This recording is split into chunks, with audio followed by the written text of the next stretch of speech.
Welcome to GS आश्रम। GS आश्रम में आप सबका स्वागत है।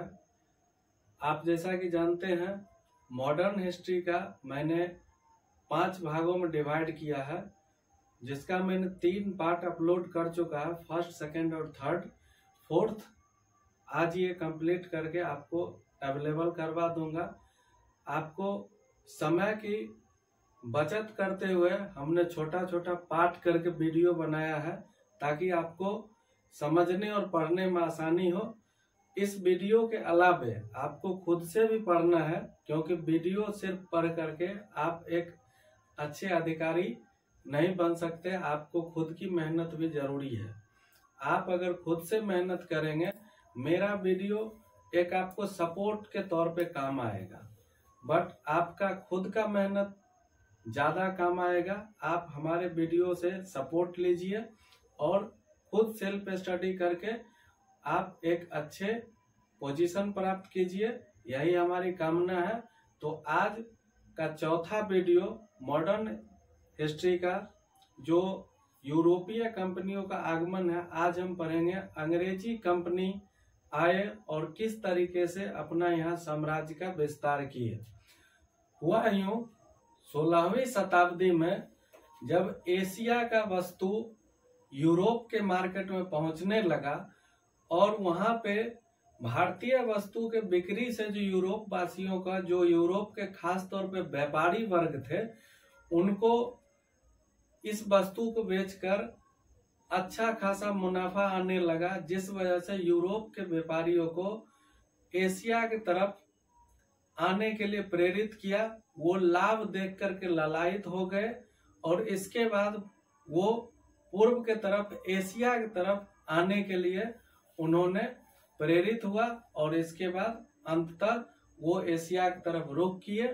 और आगे हम पढ़ेंगे वो किस तरीके से आए और अपना साम्राज्य विस्तार किए, किस तरीके से उन्होंने कंपनी की स्थापना की। तो आइए हम जानते हैं जो कैसे वो अपना ये जर्नी, यात्रा स्टार्ट किए थे। वह 16वीं शताब्दी में 31 दिसंबर 1600 ईस्वी को, दिसंबर 1600 ईस्वी को एक आदेश पत्र जारी करके लंदन के व्यापारी को पूर्व में व्यापार करने के लिए एक आदेश पत्र जारी किया जाता है। ये आदेश पत्र 15 वर्षों के लिए होता है। उसके बाद यहाँ पे होता क्या है, जो ये आदेश पत्र पूर्व में व्यापार करने के लिए विशिष्ट अधिकार पत्र प्रदान किया महारानी एलिजाबेथ ने, जो 31 दिसंबर 1600 ईस्वी को व्यापारियों के लिए ये प्रदान किया। दूसरा जो था, प्रथम 12 वर्षों तक 20% लाभ होता रहा यूरोप के व्यापारियों को। शीघ्र ही वस्तु, विशेषकर कपड़ा, मसाला, वो लेकर के मसाला अपना खरीदते थे भारतीय वस्तु को दे करके, और उसके बदले में मसाला अपने यूरोप में ले जा करके बेचते थे। इससे अच्छा खासा उनको मुनाफा होता था। आगे अंग्रेज ने 1623 ईस्वी तक सूरत, भरूच, मसूलीपट्टनम, अहमदाबाद में फैक्ट्री खोली एवं किले निर्माण का कार्य भी करना शुरू कर दिया।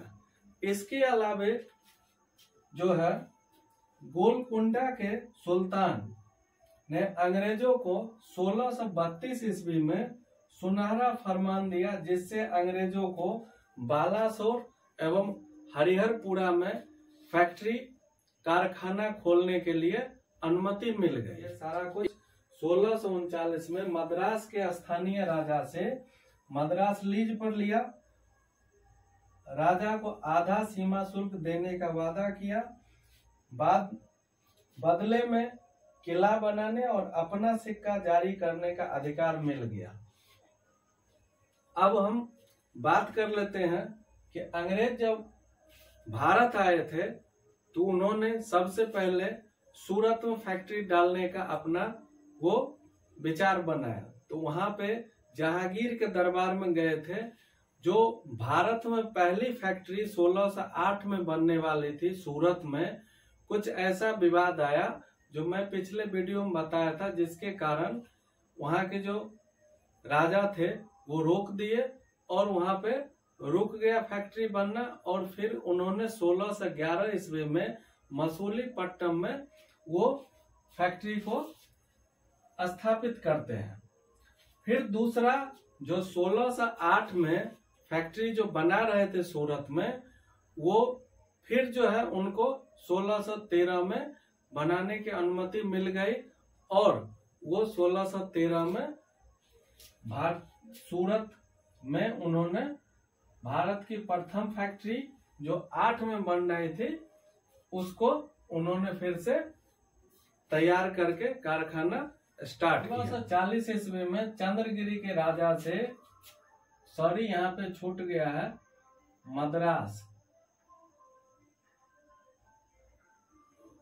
मद्रास को छीन लिया एवं यहाँ पे सेंट जॉर्ज किले का निर्माण कराया अंग्रेजों ने।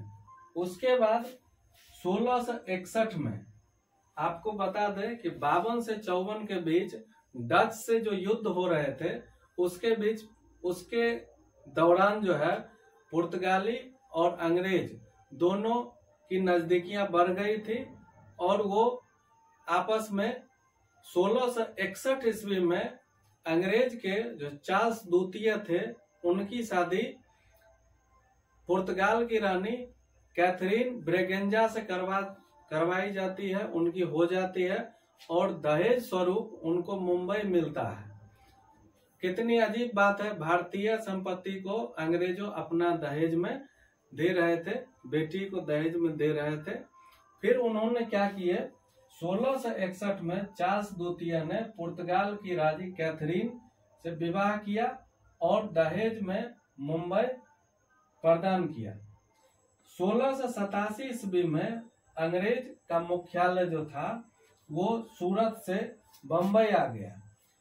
ये चार्ल्स द्वितीय जो थे ये मामूली से 10 पाउंड के वार्षिक किराए के दर पे इन्होंने मुंबई को लीज पे दे दिया और उसके बाद 1687 में अंग्रेजों का मुख्यालय सूरत से बंबई लाया गया और वो समृद्धि की तरफ बढ़ने लगे।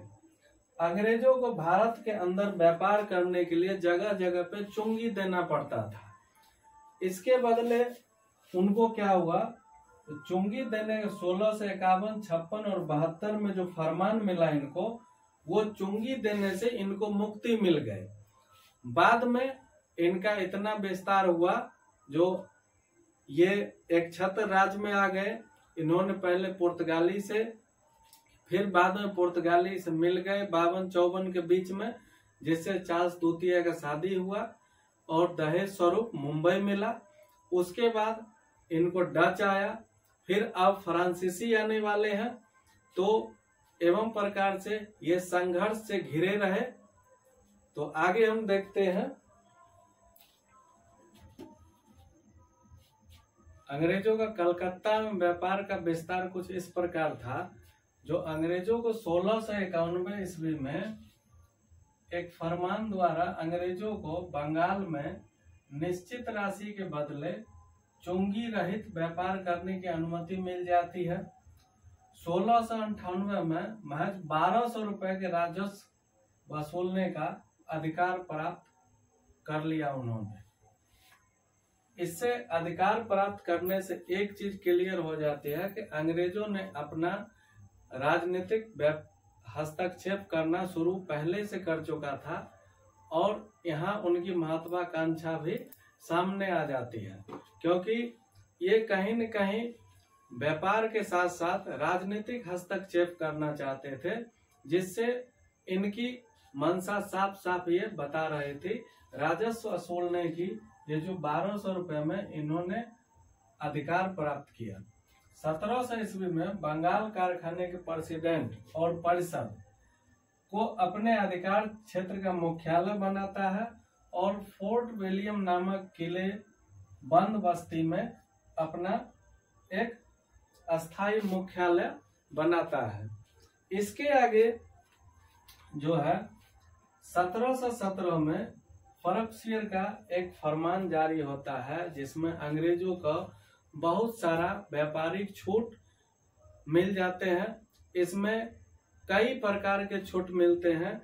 इसको उस समय का 1717 में जो फर्रुखसियर ने फरमान दिया था उसे मैग्ना कार्टा भी कहा जाता है। उसमें कई सारे अधिकार मिल जाते हैं। उसमें उसे गोल्डन फरमान के नाम से भी जाना जाता है, जो फर्रुखसियर ने दिया था। इस फरमान को मिल जाने के बाद कलकत्ता एवं उससे अधिक क्षेत्रों का राजस्व वसूलने का अधिकार अंग्रेजों को मिल जाता है। साथ ही सूरत में 10,000 रुपए की वार्षिक राशि देने से सभी प्रकार के कर मुक्त व्यापार करने की भी उनको अनुमति मिल जाती है। इसके अलावा मैं 30,000 रुपए के वार्षिक राशि देने से बंगाल में मुक्त व्यापार करने की भी उनको छूट मिल जाती है। इसके अलावा बंबई में ढाले हुए सिक्के को पूरे मुगल साम्राज्य में वैधता के साथ प्रदान करने की विशेषाधिकार मिल जाता है अंग्रेजों को। ये सब गोल्डन फरमान के थ्रू उनको मिला था। हैदराबाद के पुराने विशेषाधिकार को बनाए रखा। उस क्षेत्र में कर की छूट की व्यवस्था की गई। उनका जो हैदराबाद में जो भी पुराने नियम थे वो वैसे रहे, बट उनको कुछ टैक्सेस जो था कर में उनको छूट दिया गया। 1667 ईस्वी में डच ने भारत में स्थापित अंग्रेजी अड्डों को छोड़ने की घोषणा कर दी। साथ ही अंग्रेजों ने भी उनके साथ जो था इंडोनेशिया में कई प्रकार के अड्डों को छोड़ने के लिए दोनों शक्तियों में समझौता हो गया। उन्होंने आपस में 1667 ईस्वी में भारत में स्थापित अंग्रेजों का अड्डा को छोड़ने के लिए राजी हो गया और अंग्रेज इंडोनेशिया से दोनों शक्तियों में आपस में समझौता हो गया और अंततः डच को अंग्रेज ने भारत से सफाया कर दिया। 1795 तक अंग्रेज ने डचों को भारत से पूर्णतः निकाल दिया और वो अपना आधिपत्य कायम कर लिया। डच का पूर्णतः वास्तविक सत्ता भारत से खत्म कर दिया अंग्रेजों ने और अपना एकाधिकार बनाया। लेकिन उसके सामने एक और फ्रांस जो प्रतिद्वंदी के रूप में था वो अभी बचा हुआ था। आगे जैसे ही डच वो अपना भारत में घोषणा करते हैं, भारत से उनका अंग्रेज सफाया करता है। इसके साथ ही अंग्रेज ने अरब सागर, फारस की खाड़ी इत्यादि में नौसेना वगैरह वो अपना तैनात करते हैं और इसमें वो एकाधिकार प्राप्त कर लेते हैं। साथ ही भारत से वो व्यापार करते हैं, मसाला के, सोरे का, मलमल का, वो यहाँ से इत्यादि व्यापार करके यूरोप में ले जाते थे और काफी सारा मुनाफा कमाते थे। तो आज हमने पढ़ा अंग्रेजों की यात्रा रही, कैसे उन्होंने डच को अपने अधिकार क्षेत्र में लेकर के उनका समाप्त किया और कैसे अधिकार पत्र प्रथम जो थे वहाँ एलिजाबेथ उन्होंने जारी किया। फर्रुखसियर का क्या फरमान जारी हुआ, इसके अलावा गोलकोंडा का क्या फरमान था, हमने आज ये पढ़ा। कल फिर हम आंग्ल फ्रांसीसी युद्ध के बारे में पढ़ेंगे। फ्रांस एक प्रतिद्वंदी जो अंग्रेज का है वो उसको कैसे समाप्त करता है और वास्तविक सत्ता अपना कायम करता है, इसके बारे में हम कल पढ़ेंगे। Thank you. आज के लिए इतना ही। आगे फिर नेक्स्ट वीडियो में मिलते हैं पार्ट 5 लेकर के। आज के लिए इतना ही। धन्यवाद।